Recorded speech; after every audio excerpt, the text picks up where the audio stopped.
노무사님, 네. 노무사 노무진 보셨어요? 아, 그런 걸 왜 봐요? 제가 너무 산데. 아니, 바빠 죽겠는데 그런 거 언제 봐요?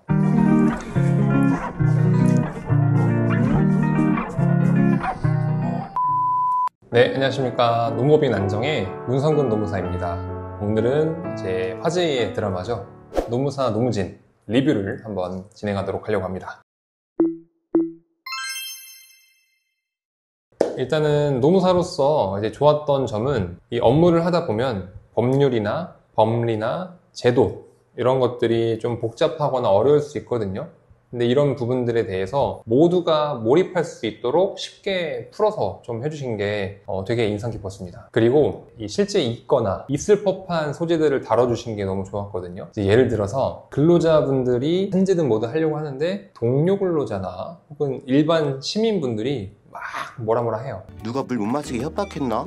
행군한 것도 아닌데 웬 탈수? 저렇게 산재받으려는 얌체 같은 놈 때문에 우리처럼 묵묵히 일하는 사람만 욕먹습니다. 이게 무슨 뭐 산재냐, 뭐하러 그런 거 하냐, 긁어볼수록 만드냐 막 이렇게 하는데 실제로도 엄청 많아요. 근데 그거 잘못된 거거든요. 왜냐면 산업재해 같은 경우에는 사고나 직업병이나 출퇴근재해는 상당 인과관계라는 것만 충족이 되면 어떤 보상이나 보호를 받을 수가 있습니다. 근데 이게 사회적인 질타를 받을 때가 간혹 있어요. 근데 이걸 담아주신 부분이 인상 깊었습니다.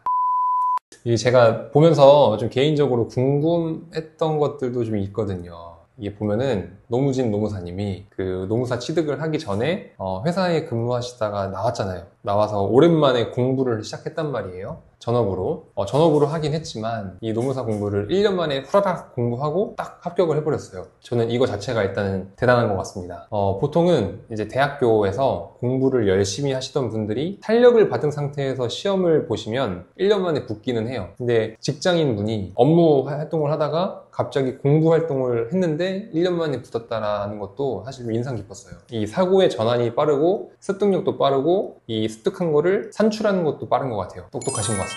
두 번째로 노무진 노무사님은 개인적으로는 잘 모르지만 야수의 심장을 가진 것 같습니다. 6개월에 법정 수습기간 끝나자마자 바로 개업했죠. 개업했는데 사무실을 얻었어요. 사무실 얻었는데 한 실평수가 한 25에서 30평 되는 것 같아요. 집기로 다 구매했죠. 그리고 그 월급 줄 수 있는 처제긴 하지만 근로자분 채용했죠. 그리고 무엇보다 이건 진짜 야수라고 생각하는데 활동하시는 거 보면 가동 중인 여러 사업장에 가요. 일단 가서 막 활동을 해요. 그럼 이게 저는 영업방해죄 아닌가? 건조물 침입죄 아닌가? 이런 생각이 좀 들었거든요. 근데 이런 거 다 상관없어요. 그냥 해요. 이런 것들을 보면 엄청난 야수의 심장을 가지신 분이다. 저의 야수는 또 어디 있는지 반성을 하게 되는. 산재 전문 노무사로서 약간 아쉬웠던 부분은 입증 책임에 대한 부분만 좀 다루신 것 같아요. 산재 전문 노무사라 하면 입증 책임, 그리고 이제 보험급여를 제대로 산정하고 청구하고 미지급된 게 있으면 확인하고 청구하고 이런 관리 활동, 그리고 이제 산재 절차가 진행되면서 절차적인 하자가 무엇이 있는지 혹은 이 처분 이후에 대응해야 될 것들은 무엇이 있는지 이런 것들도 챙겨야 되거든요. 사실 드라마라서 담길 수가 없죠. 담기진 못하고 입증 책임만 과하게 이제 부각된 부분이 개인적으로 조금 아쉬웠다라는 게 있었고요. 저는 7화를 보면서 좀 그 7화가 근로자분이 마트에 입사하시면서 작업 환경이 매우 안 좋았어요.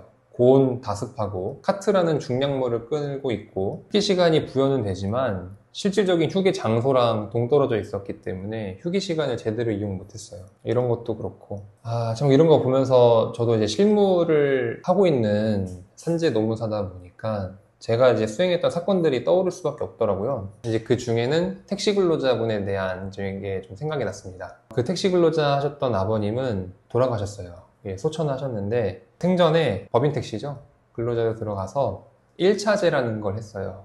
그러니까 택시 근로자 한 분이 하나의 택시 차량을 자기 차량처럼 이용하는 거예요. 24시간 동안. 근데 그분이 새벽 6시에 일을 하려고 택시를 탔는데 차가 안 움직이는 거예요. 그래서 하도 안 움직이니까 주변에 있던 그 시민분들이 확인을 했어요. 근데 그분이 이제 정신을 좀 잃고 있었던 상황이었고 병원에 이제 이송은 되었지만 결국 이제 뇌경색으로 사망하셨거든요. 근데 이게 왜 생각이 난 이유가 똑같이 이제 회사에서 도움을 안 줬어요. 이렇게 쓰러지신 게 회사 책임이라고 할 만한 근거는 없는 것 같아서요. 3일치 분량의 CCTV를 확인했으면 합니다.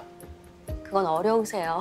회사에서 뭐 나몰라라 한다든지 뭐 거짓말을 한다든지 이런 게 좀 있었고, 또 그분은 이제 임금명세서를 저희가 확인을 했었는데 1차제 하시고 매출도 많이 발생시켰고 뭐 산학금을 빼더라도 소득이 그래도 꽤 됐어야 됐거든요. 근데 한 달 월급이 한 80만 원에서 90만 원 정도밖에 안 되는 거예요. 그래서 뭐가 공제가 됐나, 뭐가 차감이 됐나 보니까 뭐 회사에서 개인적으로 빌려간 돈이 좀 있었고, 그리고 교통사고나 이런 것들로 인해서 다 뺀 거예요. 범칙금이라든지 어떤 손해 발생이라든지 이런 걸 막 뺀 거예요. 빼고 남은 80만 원 막 이렇게 80만 원 이렇게 준 거예요. 80만 원이 안 될 때도 있었어요. 근데 이거는 사실 명백한 위법사항이거든요. 근로자분들한테 임금을 줄 때에는 공제를 하지 않고 전액을 다 줘야 돼요. 다 준 다음에 이제 민사적인 측면에서 이렇게 받아갈 건 받아가야지 마음대로 공제를 하면 안 되거든요.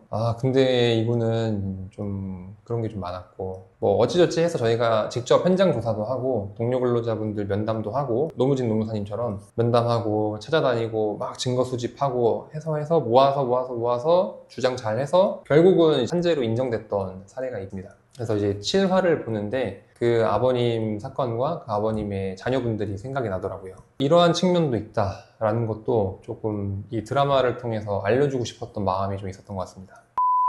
산재는 사실 사고만 해당하는 게 아니에요. 질병, 직업병도 포함되고요. 출퇴근 재해도 포함돼요. 그리고 산재 환자로 인정받았던 사람은 또 할 수 있다는 얘기예요. 근데 이런 것들을 사실 잘 모르시죠. 권리를 누리려고 하는 건데 그게 이제 권리인지 모르는 경우도 있고, 주장을 해도 되나 싶은 것들도 있으신 것 같아요. 누구나 언제든지 사고나 직업병이나 출퇴근제에 노출될 수 있다. 그리고 나도 그 보상을 받을 수 있다. 나도 보호를 받을 수 있다라는 게 좀 많이 알려지면 좋겠네요. 이 드라마를 보시면서 재해자분들이나 재해자의 가족분들, 그리고 그 관련성은 없지만 드라마를 재미있고 관심있게 보신 분들에 대해서는 많은 위로가 되었을 것 같습니다. 그리고 이제 노무사 노무진을 보시다 보면 근로자분들이 버티기 어려운 상황 속에서도 끝까지 버티시다가 불의의 사고를 당하시거나 좋지 않은 선택을 하시는 경우도 있었는데, 사실 저는 이 직업은 우리가 살아가는 것에 대해서 수단이라고 생각을 해요. 그래서 이 직업이 꼭 내 인생의 전부도 아니고 꼭 전부가 되어서도 안 된다고 생각을 하거든요. 그래서 너무 힘들거나 그럴 때에는 이 수단을 내려놓고 다른 수단을 고민을 해보시는 것도 좋을 것 같습니다. 저도 이제 개인적으로 20대 때 방황을 조금 하다가 이 노무사라는 직업을 우연찮게 선택을 하게 되면서 제 목표를 이루는 수단을 이게 노무사로 선택을 한 거거든요. 저도 이 직업을 수단이라고 생각을 해서 너무 힘들면 돌아가는 방법도 좋은 것 같습니다. 노무사 노무진 리뷰를 간략하게 진행해 봤는데요. 저는 개인적으로 노무사 노무진 시즌2가 나왔으면 좋겠습니다. 다음 영상에서 뵙도록 하겠습니다. 감사합니다.